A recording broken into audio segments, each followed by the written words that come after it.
Howdy YouTube, I hope you packed your rubber boots, because we're gonna be diving into C7's magical realm as we review their Winds of Magic Splat book for WFRP 4E. Now, this is gonna be a big book with lots to cover, so let's start at the cover, done by Andreas von Cotter-Schoenberg. Pretty cool, we've got this celestial wizard invoking lightning down, wielding the staff of Mohammed and Allah, praise be unto their names. And it looks like this fish in the background is getting corrupted by chaos for some reason. Up next, we have a story that tells how magic came into the world, stating that it's because Tzeentch got his ass dabbed on so hard by the other gods in the outer realms that he was thrown and pile-drived in the earth at a bajillion miles per hour, shattering him into a Brazilian pieces. Each piece being a different spell, and every time a new spell invented, a new piece formed. Following that absolute insanity is even more insanity as we get lore on the Warhammer world itself, which if you know anything about what it says about the polar gates and the old ones, well...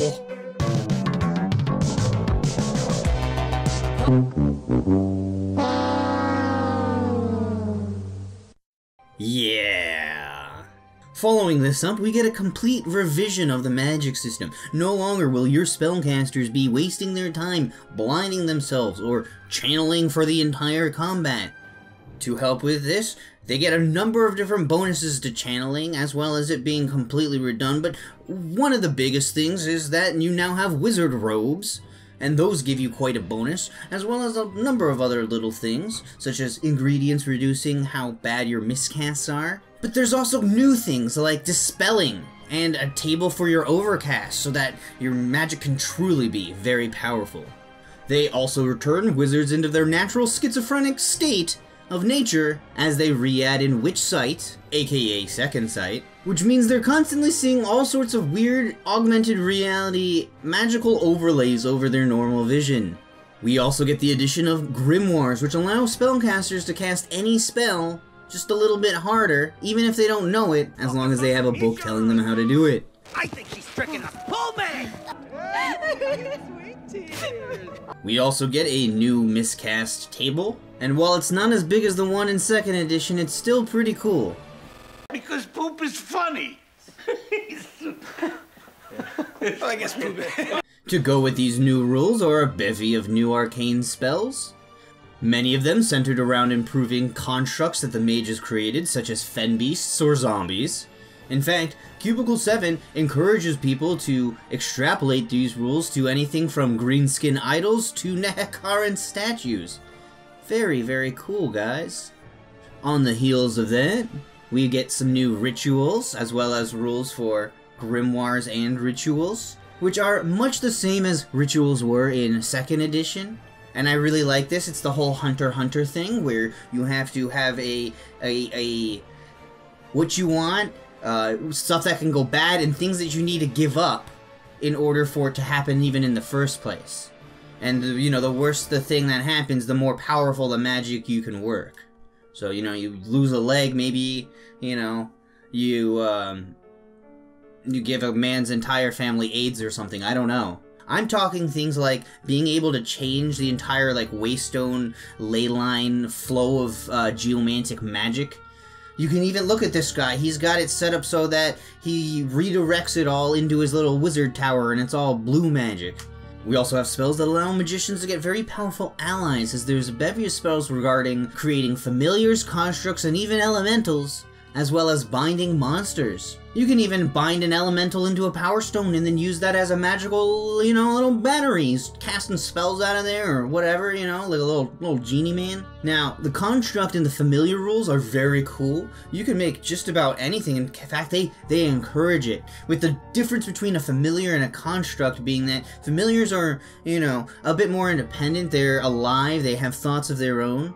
Whereas a construct must be directed, and as such you never really see many constructs in battle outside of, you know, about one per wizard, because if they're not under direct control, they're not really good at taking directions. They'll even attack their allies by accident. They can only deal with very, direct commands when they're not under direct command. Let's put it like that. Now, Cubicle 7 with these rituals has also kind of shown us, as well as those spells, that they don't mind people playing, well, not even just morally gray characters, but outright evil ones. Corrupt and to show this, you can now cast curses on people. And not only that, there's now spells for invocating demons, yes. Demons. Indeed, you can talk to demons. It's finally what everybody worried about in the 90s. These people are not freaking human.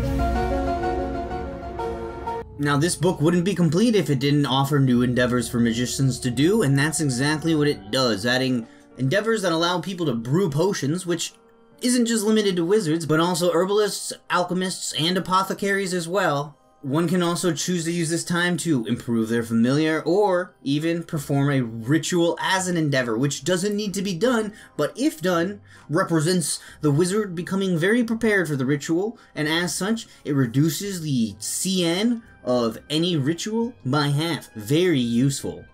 We got a little rat here. Hey, rat! Up next, we've got a bevy of new careers, most of them with their own new skills or rules.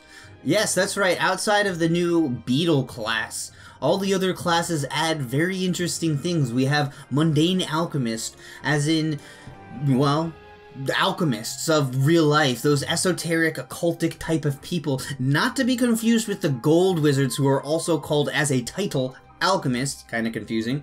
But these mundane alchemists study the property of the material world, producing dyes, magnets, soaps, and even bladders of lift gas, as well as all sorts of fun explosive things, as their career. As they go through the ranks, however, certain master alchemists gain the ability to see a golden aura around various inventions. The very winds of Hamon swirling around it. Alchemists with this ability sometimes are able to even refine it further, being able to manipulate the winds of Hamon themselves. In gameplay, this is reflected by allowing mundane alchemists access to a very limited set of spells from the Golden Wind. As such, high-rank alchemists are also able to perform what is known as high alchemy, harkening back to the master Leonardo de Maragliano himself. Yes, as a mundane alchemist, you can invent, much like an engineer class would, a number of different items that can do some really crazy stuff, such as this prism that diffuses a specific wind of magic, making it easier for that spellcaster to use it. Next, we do have a class spec for Magister Vigilance, which are the cool as fuck mages that hunt down rogue mages.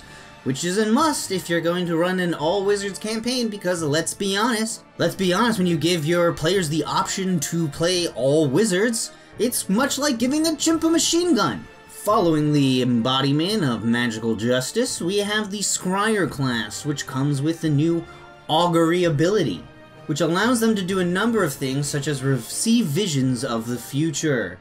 This makes the Mystic class retroactively much better, and we also get Psychometry, which allows a Scryer or Mystic to receive surface level thoughts or feelings or emotions or even certain visions just from touching or looking at another person. Following these classes are sections on each of the 8 winds of magic. Each one of these is decently detailed, though not quite as detailed as they were in 2nd edition. However, they are replete with a more than considerable list of new spells, as well as career tracks for all of the different wizards. So finally you won't have shadow wizards that can't sneak, or amber wizards that can't survive outside, or a blue wizard that doesn't know the first thing about the stars. Following this is a big section on magic items, artifacts, and grimoires, including a table that allows you to randomly generate grimoires for your players. One of the coolest additions of this book, however, is the fact that it adds in magical scrolls. Yes, taking us a step closer to D&D, wizards can now make or find scrolls that contain pre-charged spells. With a caveat, even non-magic users can cast these spells as long as they're transcribed into their native language. Sort of just kinda like spelling out the sounds that would otherwise be the magic language in their, their own native tongue. And one can also make scrolls out of ritual spells, which is quite useful and quite nutty if you think about it. You could wind up with your whole party having their own familiars, for example, or you could sell those scrolls for exorbitant prices. Though probably the Magister Vigilance would be quickly coming for you once word gets out. But if no one finds out, then no one gets harmed, and What's the harm in selling scrolls of sleep to insomniac peasants, or, say, scrolls of beast transformation to nobles who've always wanted to feel what it feels like to fly? Quite a pretty penny to be made there. There's also a huge amount of cursed items. Very fun. There's even a very detailed section on brewing potions. Indeed, your potions might spoil and then have awful side effects for your friends. Try to heal your friend? Give him bone rot. Why not? Thankfully, they also include a few example potions as well. After the items, of course, we have the animals. Though really this section just has the elemental familiars and constructs mentioned previously in this very book. However, it does include career paths for familiars, so that if you would wish to play as a familiar, I don't know why you would, but you can. It's definitely more limiting. Now, what's the use in knowing about all this magic if we don't know how it affects the world at large? And that's just what this next session talks about. Yes, the Winds at Work talks about how magical energy permeates and changes the world around it as it gets saturated. Remember that gentleman who refracted all that blue wind magic for his bitchin' castle? Guess what? Eventually, if he doesn't use that magic, it will change the land around him, warping it to be a reflection of the blue wind itself. If it gets bad enough, it might even create a storm of magic that probably will kill him and give him AIDS. In this section, one can also find information on ley lines, waystones, and the world roots.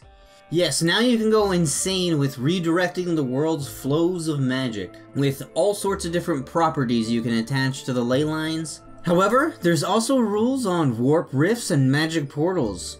Now that we know the effects of magic on the world, we can go and look at some specific places, and that's just what the next little bit is about, as we get to see multiple different places where the specific winds of magic are known to coagulate.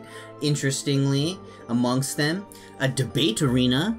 Apparently, all the charged emotions cause the red wind to gather quite frequently there, and the Bright Order uses this coalescence of red wind to enchant flame swords for new apprentices.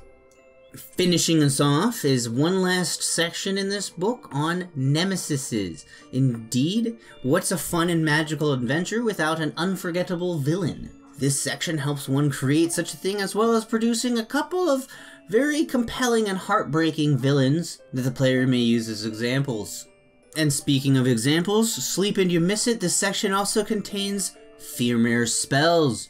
And that's the book. It ends with an actual printout of a little fun, immersive wizard's license that your players can sign and present to any witch hunter. But all in all, that's it. I think that's pretty good. In fact, I would dare say that with this book's release, 4th edition is inarguably a valid alternative to 2nd edition.